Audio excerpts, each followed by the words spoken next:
কেমন লাগলো আমার হাসি মনিরে? তোমার কেমন লাগলো শিক্ষিত বউ? হাসি মনি তো ঠিক আছে, সে আমারে মাইনা নিব, কিন্তু তোমার বাকি 3 বউরে তো আমি চিনি না। আরে চিনবা চিনবা, এত অস্থির হচ্ছে কেন তুমি? ওমা অস্থির হমু না, আমার শর্ত আছে না। কি সত্য ক না ক।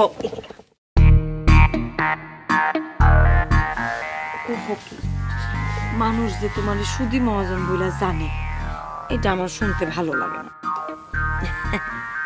শোনো ফকি, আমি এক শর্তে তোমার বাড়িতে বউ হয়ে যাব।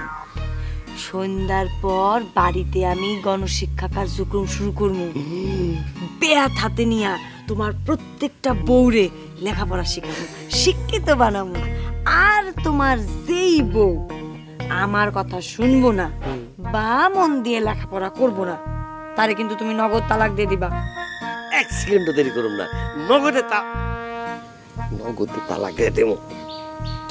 তো তাহলে কথা ফাইনাল। এখন তোমার সব বউয়ের মোবাইল নাম্বার আমার মোবাইলে দিয়ে দাও, তাগর লগে আগে কথা কম, তারপর আচ্ছা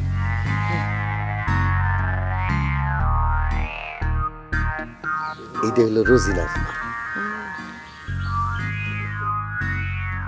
এইটা হলো ফুলবানুর,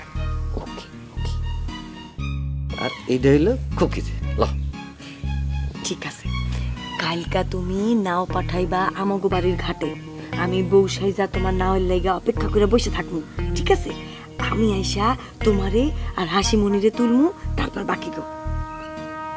আমাগো বিয়া তোমার বাড়িতে গিয়ে আমগো বিয়া হইব? আমার তো কেউ নাই, তোমার সবগুলা বউ মিলা আমার আর তোমার বিয়া দিব। তোমার কোনো অসুবিধা আছে?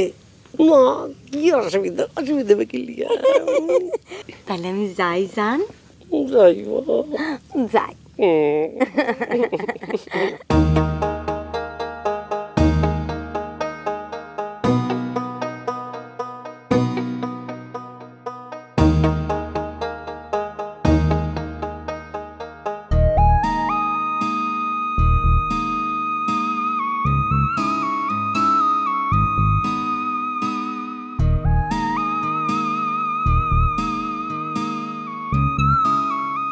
কি হলো?